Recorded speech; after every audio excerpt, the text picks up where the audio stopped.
वक्रतुंड महाकाय सूर्यकोटि समप्रभ निर्विघ्नं कुरु मे देव सर्वकार्येषु सर्वदा सर्वकार्येषु सर्वदा।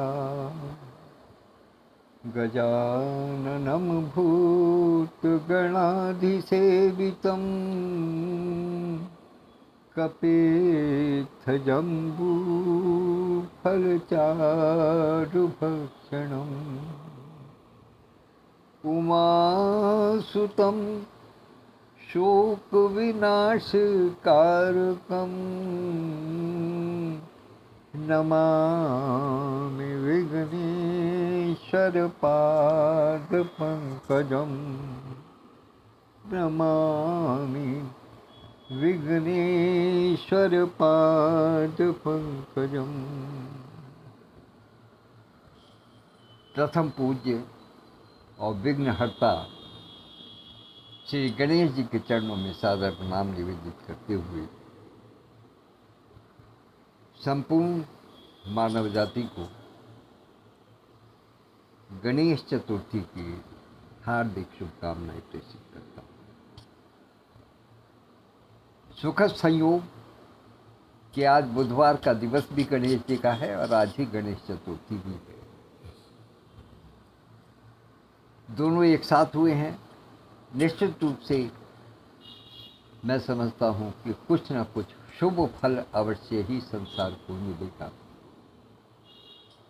तो आइए सबसे पहले नमन वंदन के श्रृंखला में हृदयांगन साहित्यिक सामाजिक सांस्कृतिक और आध्यात्मिक संस्था के प्रमुख संरक्षक परमादरणीय आचार्य श्री कृष्ण द्विवेदी जी को चरण स्पर्श करते हुए उनसे आशीर्वाद और अनुमति प्राप्त करता हूँ। तत्पश्चात अभिवादन की श्रृंखला में स्मरण करता हूँ संस्था के संस्थापक और राष्ट्रीय महासचिव आदरणीय श्री विधुभूषण त्रिवेदी जी को, संस्था के राष्ट्रीय अध्यक्ष आदरणीय विद्युत प्रभा चतुर्वेदी मंजू जी को और हृदयांगन वीथिका को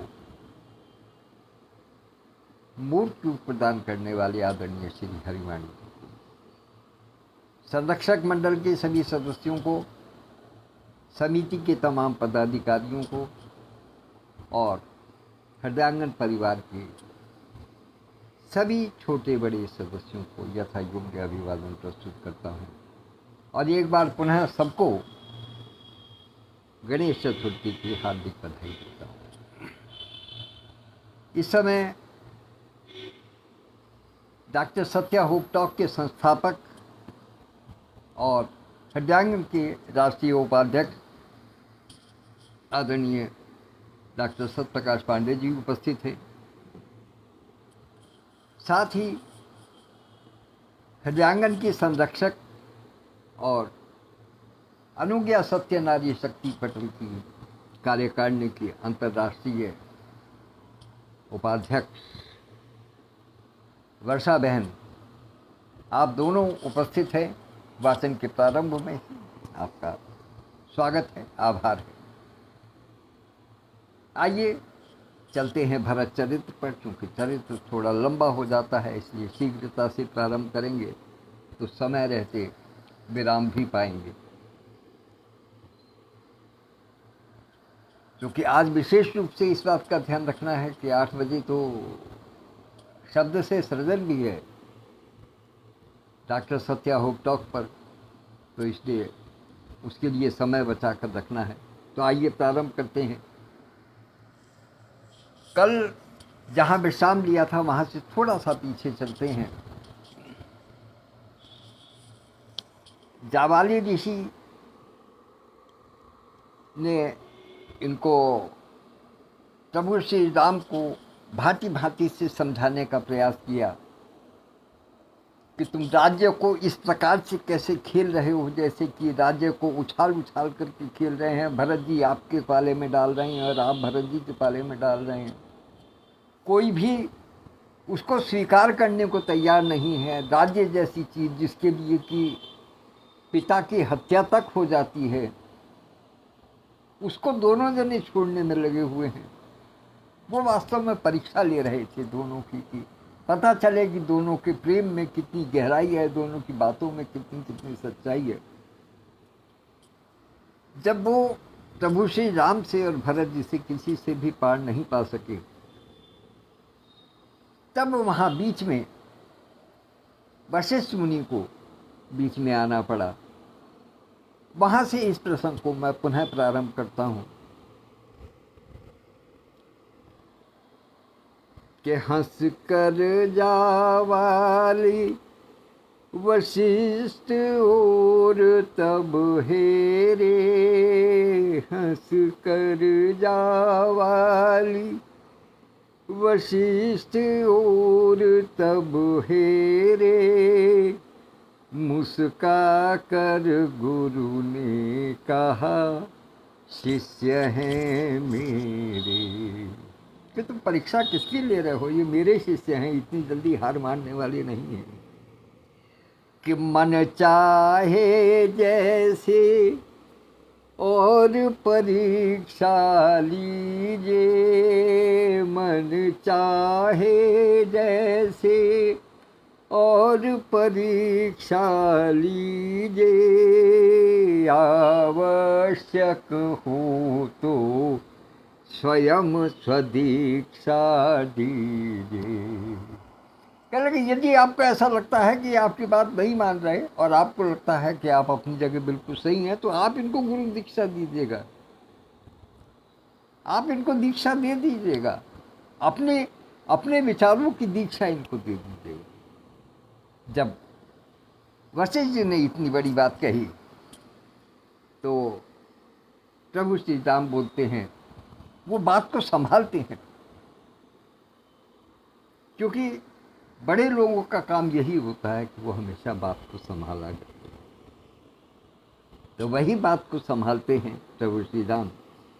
आदरणीय विद्युत प्रभा दीदी उपस्थित हो गई हैं, उनकी उपस्थिति को प्रणाम करता हूँ।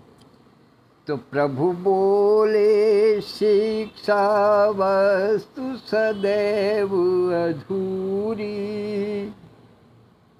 मनुष्य जीवन भर शिक्षार्थी रहता है, जीवन के अंतिम क्षण तक ये नहीं कह सकता कि मैं सब कुछ जानता हूँ। और ये कौन कह रहा है? ये वो कह रहा है जो कि सर्वज्ञ हैं, पूर्ण अवतार हैं, अंशावतार नहीं है। जो प्रभु के जो पूर्ण अवतार हैं वो इस बात को कह रहे हैं कि प्रभु बोले शिक्षा वस्तु सदैव अधूरी, और उस बात को वहाँ छोड़ करके फिर दूसरी जगह आ जाते हैं। उन्होंने विषयांतर कर दिया एकदम कि हे भरत भद्र हो बात तुम्हारी पूरी, कि हे भरत तुम्हारी जो बात बीच में रह गई है तुम उसको पूरी करो। शिक्षा कभी किसी की पूरी नहीं होती, तुम अपनी बात पूरी करो। तो भरत जी कहते हैं कि हे देव विफल हो वार वार भी मन की, हे देव विफल हो वार वार भी मन की, आशा अटकी है अभी यहाँ इस जन की। कि यहाँ देवताओं के वार भी खाली हो रहे हैं, लेकिन मन के जो वार हैं वो भी अभी चल रहे हैं। तो कम से कम इस जन की कोई आशा तो पूरी हो। कुछ नहीं हो रहा है। तब उन्होंने एक नई रीति निकाली। कहते हैं ना, जो चतुर व्यक्ति होता है वो कोई ना कोई मार्ग निकालने का प्रयास करता है। तो भरत जी ने एक मार्ग निकाला है। देखिए कितना सुंदर मार्ग है कि हे देव विफल हूँ वार वार भी मन की, आशा अटकी है अभी यहाँ इस जन की। जब तक पितुराज्ञा आर्य यहाँ पर पालें, नई युक्ति भरत जी बता रहे हैं कि जब तक पितुराज्ञा आर्य यहाँ पर पाले, तब तक आर्या ही चले स्वराज्य संभाले। उन्होंने सीता जी को कह दिया कि कोई बात नहीं, राम जी को वनवास मिला है, वो नहीं जाना चाहते, वो पिताजी की आज्ञा के बंधे हुए हैं, तो ठीक है, वो यहाँ पे रहें, आप चलें, आप राज्यभार संभाल। युक्ति निकाली है भरत जी कि जब तक पितुराज्ञा आर्य यहाँ पर पाले, तब तक आर्या ही चले स्वराज्य संभाले। तो इसको सुनकर के सबसे पहले कौन चहका? इसको सुनकर के सबसे पहले शत्रुघ्न चहके। वो क्या कहते हैं, वो और उनके साथ में फिर बाकी समाज भी चहक पड़ा इस बात को सुनकर के, क्योंकि ये तो एक नया विषय उन्होंने उठा दिया। यहाँ तक तो किसी की बुद्धि ही नहीं थी। आदरणीय संस्थापक महोदय श्री विधुभूषण जी भी उपस्थित हो गए, उनकी उपस्थिति को सादर प्रणाम करता हूँ। कि जब तक पितुराज्ञा आर्य यहाँ पर पाले, तब तक आर्या ही चले स्वराज्य संभाले। भाई अच्छा प्रस्ताव और क्या इससे, भाई अच्छा प्रस्ताव और क्या इससे, हमको तुमको संतोष सभी को जिससे। उन्होंने कहा इससे बढ़िया तो कोई प्रस्ताव हो ही नहीं सकता, कि इसमें हमारा भी संतोष है और तुम्हारा भी संतोष है, दोनों का संतोष है। इससे बढ़िया कोई प्रस्ताव नहीं हो सकता कि राम जी यहाँ पिताजी की आज्ञा का पालन करें और सीता माता जो है वो अयोध्या में चल के राजकाज संभाले। लेकिन यहाँ सीता जी को फिर बोलना पड़ा। कभी कभी कहते हैं कि बड़ों के सामने नहीं बोलना चाहिए, लेकिन जब मर्यादा की बात आ जाती है तो फिर बड़ी मर्यादा के लिए छोटी मर्यादा को लांघना कोई अनुचित नहीं होता। तो सीता जी कहती हैं, पर मुझको भी हो, पर मुझको भी हो, तब न मैथिली बोली, कुछ हुई कुटिल सी सरल दृष्टियाँ भूली। माता सीता की दृष्टि, नेत्र कितने सरल हैं, सहज हैं, भोले हैं, लेकिन इस बात को, इस तर्क को सुनते ही उनकी दृष्टियां जो है वो कुटिल हो गई, एकदम टेढ़ी हो गई उनकी दृष्टि कि अरे ये क्या कह दिया इन्होंने। कि पर मुझको भी हो, तब न मैथिली बोली, कुछ हुई कुटिल सी सरल दृष्टियाँ भूली। अब वो क्या कहती हैं कि कह चुके अभी मुनि सभी स्वार्थ ही देखें, कह चुके मुनि अभी सभी स्वार्थ ही देखें, अपने मत में वे मुझे यहाँ पर लेखें, अपने मत में वे यहाँ मुझी को लेखें। क्यों? क्योंकि क्या कहा था उन्होंने ऊपर कहा था हम्म, बताता हूँ, काफ़ी ऊपर निकल गया है वो। जब जाबाली मुनि ने एक बात कही थी कि पशु पक्षी तक हैं वीर्य स्वार्थ लक्षी हैं, पशु पक्षी तक है वीर स्वार्थ लक्षी हैं। जब उन्होंने पशु पक्षियों तक को जो है वो स्वार्थ के वशीभूत बता दिया था, तब सीता जी उस बात को कह करके, उस बात को सोचते हुए वो कहती हैं, उसी की याद दिलाती हैं कि कह चुके अभी मुनि सभी स्वार्थ ही देखें, अपने अपने मत में वे यहाँ मुझी को देखें। तब भरत जी एक दूसरी चाल चलते हैं। भरत जी भी अपने आप में कम नहीं है, वो भी अपनी बात को, अपने तर्क को सिद्ध करने में लगे हुए हैं, अपनी बात कहना चाहते हैं, अपनी बात मनवा लेना चाहते हैं। तो वो क्या कहते हैं कि भाभी तुम पर है मुझे भरोसा दूना, भाभी तुम पर है मुझे भरोसा दूना, तुम पूर्ण करो निज भरत मात पदूना। क्या कह दिया कि तुम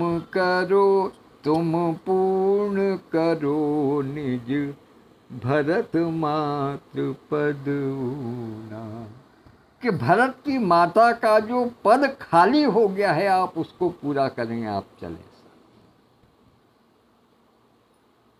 मुझ पर आप दुगना प्रेम करते हैं, आप दुगना प्रेम करिए, देवर का भी प्रेम लुटाइए और पुत्र का भी प्रेम लुटाइए, क्योंकि मेरी माता का पद अब खाली हो गया। वो अभी भी केकई को दोष देने से पीछे नहीं है,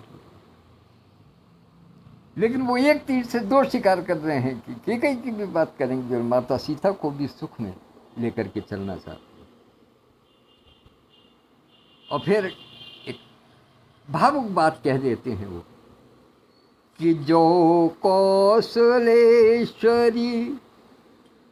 हाय वेश ये उनके, जो कौशलेश्वरी हाय वेश ये उनके, मंडन है अथवा चिन्ह शेष हैं उनके, मंडन है अथवा चिन्ह शेष हैं उनके। तो सीता कहती है कि देवर न रुलाओ आह मुझे रोकर यूं, देवर न रुलाओ आह मुझे रोकर यूं, कातर होते हो तात पितु पुरुष हो कर यूं, कातर होते हो तात पुरुष हो कर यूं। और फिर भरत जी का बार जो जैसा उन्होंने किया था वैसा ही उन्होंने आगे बढ़ा दिया।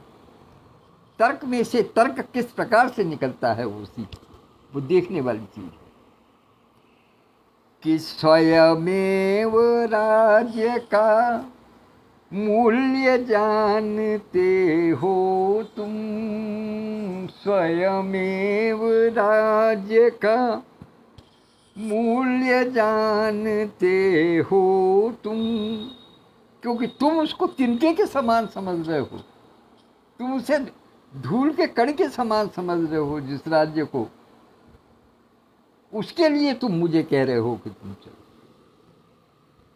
तुम खुद ही जानते हो कि स्वयमेव राज्य का मूल्य जानते हो तुम, क्यों उसी धूल में मुझे सानते हो तुम। मेरा मंडन, उन्होंने मंडन की बात कही है कि क्या कैसा श्रृंगार है आपका यहाँ। तो वो कहते हैं, माता सीता कहती हैं कि मेरा मंडन सिंदूर बिंदु यह देखो, मेरा मंडन सिंदूर बिंदु यह देखो, 100 रत्नों से अधिक इसे तुम लेखो। शत चंद्रहार उस एक अरुण के आगे, शत चंद्रहार उस एक अरुण के आगे, कब स्वयं प्रकृति ने नहीं स्वयं ही त्यागे। कि चंद्रमा की बारात तारों से सजी हुई वो कितनी सुंदर लगती है, लेकिन जैसे ही अरुणोदय हो जाता है तो प्रकृति स्वयं उसे छोड़ करके अरुण को देखने लगती है, सूर्य को देखने लगती है, सूर्य की उपासना करने लगती है। फिर उसे वो चंद्रमा की खूबसूरती नहीं भाती, फिर वो सूर्य की तरफ देखने लगती। तो इसलिए मुझे क्यों इसमें कहती हो, इस निज सुहाग की सुप्रभात वेला में, जागृत जीवन की खंडमयी खेला में। अब क्या कहती हैं माता सीता आशीर्वाद। अपनी इतनी बात को कह करके उन्होंने अपना मंतव्य जाहिर कर दिया और फिर उनको आशीर्वाद देती हैं कि मैं अम्बा सम आशीष तुम्हें दूं जाओ, मैं अम्बा सम आशीष तुम्हें दूं जाओ, निज अग्रज से भी शोभ्र सुयश तुम पाओ। इससे बड़ा और आशीर्वाद क्या मिलेगा। उन्होंने कहा मेरे जो पति हैं प्रभु श्री राम, तुम इनसे भी अधिक सुयश पाओ, अधिक शुभ्र सुयश तुम पाओ। कि मैं अम्बा सम आशीष तुम्हें दूं आओ, निज अग्रज से भी शोभ्र सुयश तुम पाओ। तो भरत जी कहते हैं कि मैं अनुग्रहित हूँ, अधिक कहूँ क्या देवी, मैं अनुग्रहित हूँ, अधिक कहूँ क्या देवी, निज जन्म जन्म में सदा रहूँ पद सेवी।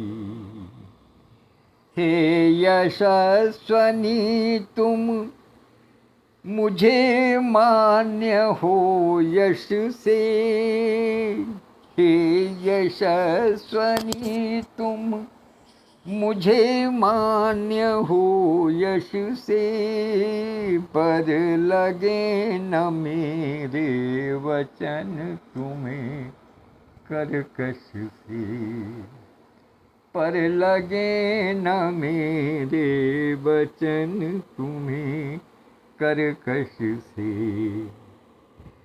तुमने मुझको यश दिया स्वयं से मुख से, सुख दान करें अब आर्य बचा कर दुख से।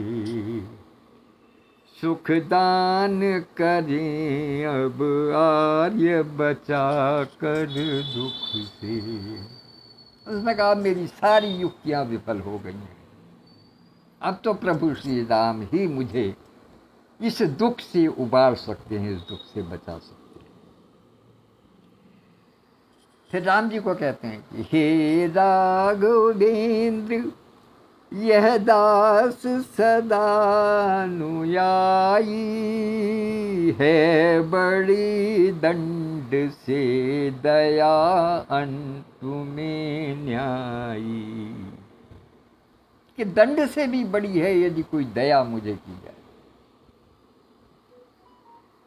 कि है बड़ी दंड से दया अंत में न्यायी।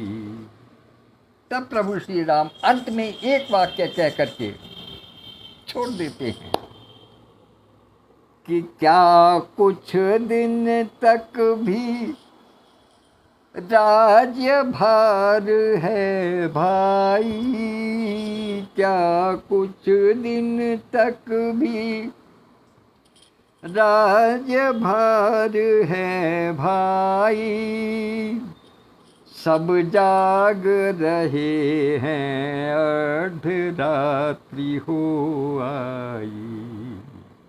एक छोटा सा सूत्र छोड़ करके भरत जी के लिए पर कि क्या थोड़े दिनों के लिए भी राज्य तुम्हें इतना भारी लगता है, और देखो आधी रात हो गई। आधी रात होने का मतलब कि अब सबके विश्राम का समय है, सब थके हुए हैं। लेकिन भरत जी कहाँ पीछा छोड़ने वाले हैं। वो कहते हैं कि हे देव भार के लिए नहीं रोता हूँ, हे देव भार के लिए नहीं रोता हूँ, इन चरणों पर ही मैं अधीर होता हूँ। प्रिय रहा तुम्हें यह दया घृष्ट लक्षण तो, प्रिय लगा तुम्हें यह दया घृष्ट लक्षण तो, कर लेंगी प्रभु पादुका राज्य दक्षिण को। यहाँ भरत जी ने अपनी मन की बात कह दी कि जब ये सब कुछ कोई युक्ति काम नहीं करती, तो मुझे लगता है कि अब और कोई लक्षण शेष नहीं है। अब अयोध्या की रक्षा के लिए, उसकी राजगद्दी पर बैठने के लिए, उसकी राजगद्दी पर स्थापित होने के लिए अपनी चरण पादुका दी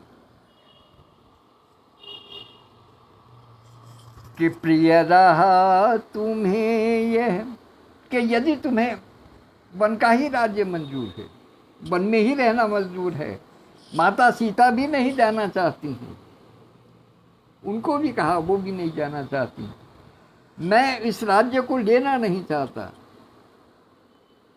तो क्या है फिर एक तरीका है कि आप चरण पादुका मुझे दे दीजिए।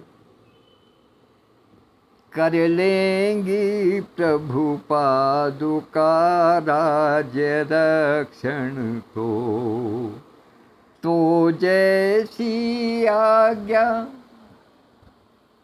तो जैसी आज्ञा आर्य सुखी हो वन में। मन के भाव क्या है?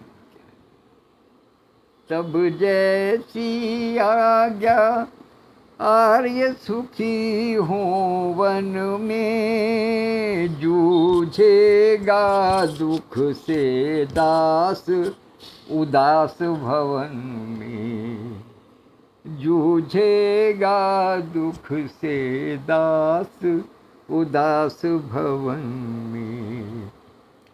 बस मिले पादुका मुझे उन्हें ले जाऊं, बस मिले पादुका मुझे उन्हें ले जाऊं, बच उनके बल पर अवधि पार मैं पाऊं। बस बच उनके बल पर, यानी उनके आधार पर बल पा करके मैं इस अवधि को बिता सकूं। यहाँ एक बहुत छोटा सा सूत्र है जो तुलसीदास जी ने छोड़ा था। वो यदि आप कहें तो, लेकिन वो थोड़ा सा लंबा हो जाएगा प्रसंग। इसके बाद में तब फिर मैं आपको वो प्रसंग सुनाऊंगा निश्चित रूप से, क्योंकि यहाँ एक प्रश्न उठ जाता है। प्रश्न, चलिए यहीं शंका निवारण कर देता हूँ। प्रश्न ये उठता है कि जिस समय प्रभु श्री राम आते हैं वन के लिए, चित्रकूट के लिए, तो वो नंगे पैर आते हैं, क्योंकि उनके पैर में कांटे चुभ जाते हैं, और वो उन कांटों को निकालते नहीं हैं, इसलिए कि डाल दूंगा तो जब भरत आएंगे तो फिर उसके पैर में चुभेंगे। और दूसरी चीज ये है कि जिसने प्रभु श्री राम के चरण की शरण पकड़ ली, उसको वो उससे दूर कैसे कर सकती हैं? अपने चरणों से दूर तो उन्होंने कभी करना जाना नहीं।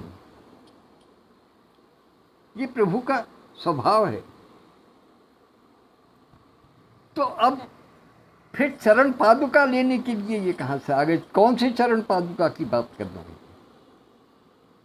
जब वो तो स्वयं ही नंगे पैर चल रहे थे, तो किस चरण पादुका की बात की? कौन सी चरण पादुका ली? तो इसके लिए एक बहुत पुरानी कथा है छोटी सी, कि महाराज अज जो है वो बड़े प्रजावत्सल राजा थे। वो अपने जन्मदिन पर सारी प्रजा से खुल कर के मिलते थे। उसमें कोई छोटा नहीं, कोई बड़ा नहीं, जिसको जो इच्छा हो वो आकर के उनको प्रणाम करते, अपना उपहार देते या आशीर्वाद लेते, जो भी कुछ करते वो सब आते थे। तो वहाँ एक बार उनके यहाँ एक बढ़ई आया, और वो उनके लिए लकड़ी की खड़ाऊं बना करके लाया, पादुका बना करके लाया। और जन्मदिन पर उन्होंने महाराज अज को बड़ी ही प्रेम से उन्होंने भेंट की और कहा कि महाराज मेरी एक विनती है आपसे। तो महाराज अज ने कहा कि कहो क्या? कहने लगे मेरी विनती ये है कि इस राज्य में जो भी राजा राज्य करेगा वही इन पादुकाओं को पहनेगा। ये पादुका केवल राजा के लिए होंगी, किसी और के लिए नहीं होंगी। तो इसलिए वो जो पादुकाएं थी, भगवान श्री राम उस समय तक राजा नहीं थे, लेकिन दशरथ जी ने वो पादुका उनको सौंप दी थी। इसलिए रामचंद्र जी ने उन पादुकाओं को पैरों में नहीं पहना, वो हमेशा उसको साथ में अपनी कांख में दबा करके लेकर के चले। इसीलिए आपको स्मरण होगा कि तुलसीदास के रामायण में इस बात का जिक्र आता है कि वो जिस समय पादुका लेने के लिए आते हैं, और जब वो पादुका देने की बात आती है, तो भरत जी कहते हैं कि आप एक बार इनमें अपना चरण डाल दीजिएगा, एक बार इनको पहन लीजिएगा, ताकि आपके चरणों की जो रज है वो इस पर लग जाए, तभी वो उसको शीश पर उठा करके चलेंगे, क्योंकि उसको जमीन पर नहीं रख सकते। उन चरण पादुकाओं की इतनी महत्ता थी कि वो राजा के ही पैर में रहने लायक थी, राजा के ही पैर में रहती थी, इसलिए उनको कभी जमीन पे नहीं रखा जा सकता। भरत जी इसी कारण उसको शीश पे लेकर के चले, और प्रभु श्री राम से लेने से पहले कहा कि आप इसमें अपने चरण एक बार डाल दीजिए, ताकि आपके चरण की जो रज है वो इस पादुका पर लग जाए, और मैं उसकी पूजा करते हुए अवधि पार। तो ये एक छोटी सी इसमें कथा थी, इसलिए मुझे यहाँ बीच में रुकना पड़ा। कि बस मिले पादुका मुझे उन्हें ले जाऊं, बच उनके बल पर अवधि पार मैं पाऊं। और क्या देखिए, शब्दों का अंतर से, शब्दों के प्रकार से किस प्रकार से अर्थ बदले हैं कि हो जाए अवधिमय अवध अयोध्या अब से, अवधिमय अवध हो जाए, अयोध्या को अब अवधिमय अवध कहलाना शुरू कर कि हो जाए अवधिमय अवध अयोध्या अब से, मुख खोल नाथ कुछ बोल सकूं मैं सबसे, कि मैं कुछ तो अपने मुंह से कुछ बोल सकूं किसी को। तो प्रभु श्री राम कहते हैं कि रे भाई तूने रुला दिया मुझको भी,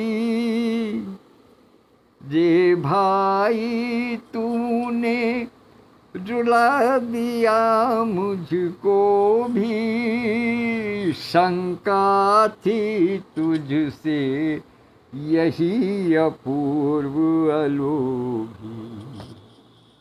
उन्होंने कहा मुझे पहले से ही इस बात की शंका थी, इसीलिए मैं इन पादुकाओं को अपने साथ लेकर के आया। शंका थी तुझसे यही अपूर्व अलोभी, तो था यही अभीप्सित तुझे अरे अनुरागी, था यही अभीप्सित तुझे अरे अनुरागी, तेजी आर्या के वचन सिद्ध है त्यागी, अभिषेक अम्बु हो कहाँ अधिष्ठित कहिए, उसकी इच्छा है यहीं पीठ बन रही, हम सब पर भी कर लें, हम सब भी कर लें तनिक तपोवन यात्रा। भरत जी कहते हैं कि हम भी कुछ दिन यहाँ रहना चाहते हैं, हम भी चाहते हैं कि इसको कुछ दिनों के लिए हम इसका भी आनंद ले सकें, इस तपोभूमि का भी। भाई राजेश लड़ और सरदार जी भी उपस्थित हो गए हैं, सादर प्रणाम करता हूँ कि हम सब भी कर लें तनिक तपोवन यात्रा। तो प्रभु कहते हैं कि जैसी इच्छा पर रहे नियत ही मात्रा। ठीक है, तुम्हारी इच्छा है तुम रहो, लेकिन थोड़े समय के लिए। ऐसा ना हो कि वो थोड़ा समय जो है वो बढ़ते बढ़ते 14 वर्ष तक हो जाए। इसलिए कहते हैं कि जैसी इच्छा पर रहे नियत ही माता, तब सबने जय जयकार किया मन माना, वंचित होना भी श्लाघ्य भरत का जाना। पाया पूर्व विश्राम श्वास कुशी देकर, गिरि ने सेवा की शुद्ध अनिल जल देकर। मुदे अनंत ने नयन धार वह झांकी, मुदे अनंत ने नयन धार वह झांकी, शशि खिसक गया निश्चिंत हंसी हंस बाकी। द्विज चहक उठे, दूसरा दिन प्रातः काल हो गया कि द्विज चहक उठे, हो गया नया उजियाला, हाटक पट पहने दीख पड़ी गिरिमाला, सिंदूर चढ़ा आदर्श दिनेश उदित था, जन जन अपने को आप निहार मुदित था। क्योंकि अब तो सबके मन की इच्छा पूरी हो गई थी। भरत जी को भी ये हो गया था कि मुझे अब चरण पादुका लेकर के जानी है। प्रभु श्री राम अपने आप में ठीक थे कि मुझे वन में रहना है, सीता जी को वन में रहना है। गुरुदेव भी प्रसन्न थे कि भरत ने जो है जो कुछ चाहा उसने कुछ पाया है, उसका यहाँ आना व्यर्थ नहीं हुआ है। सब अपने आप में प्रसन्न थे। तो सुख लूट रहे थे अतिथि विचर कर गा कर, हम धन्य हुए इस पुण्य भूमि पर आकर, इस भांति जनों के मनोमुकुल खिलते थे, नव नव मुनि दर्शन प्रकृति दृश्य मिलते थे, गुरुजन समीप थे एक समय जब राघव। ये एक अनुपम दृश्य है जो मैथिली शरण गुप्त ने दिखाया है। इस दृश्य को तुलसीदास ने नहीं दिखाया, वो इस दृश्य को दिखा नहीं सकते। इतना मार्मिक दृश्य केवल और केवल मैथिली शरण गुप्त ही दिखा सकते हैं। इस विशेष दृश्य का आनंद दीजिएगा और उसके बाद में फिर मैं यहाँ विराम दूंगा आज के।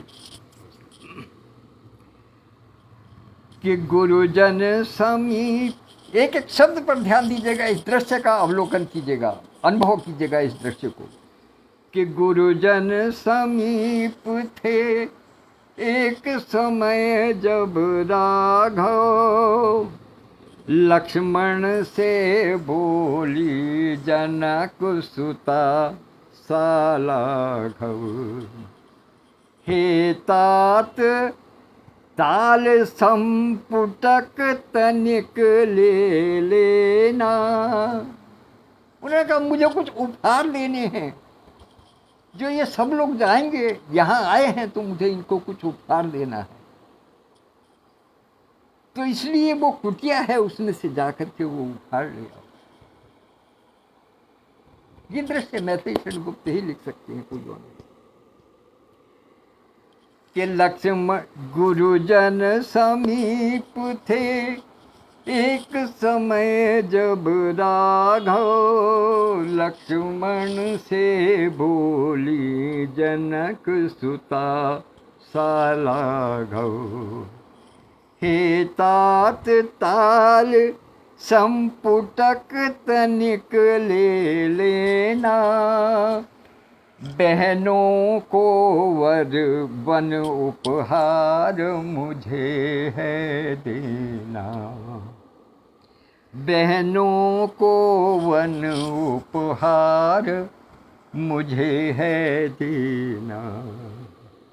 जो आज्ञा लक्ष्मण गए तुरंत कुटी में, जो आज्ञा लक्ष्मण गए तुरंत कुटी में, ज्यों घुसे सूर्य कर निकर सरोज पुटी में, जाकर परंतु जो वहाँ उन्होंने देखा, जाकर तो परंतु जो वहाँ उन्होंने देखा, तो दीख पड़ी कोणस्थ उर्मिला रेखा, जाकर परंतु जो वहाँ उन्होंने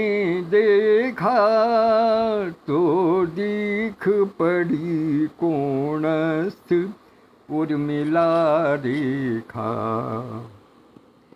यह काया है या शेष उसी की छाया, यह काया है या शेष उसी की छाया।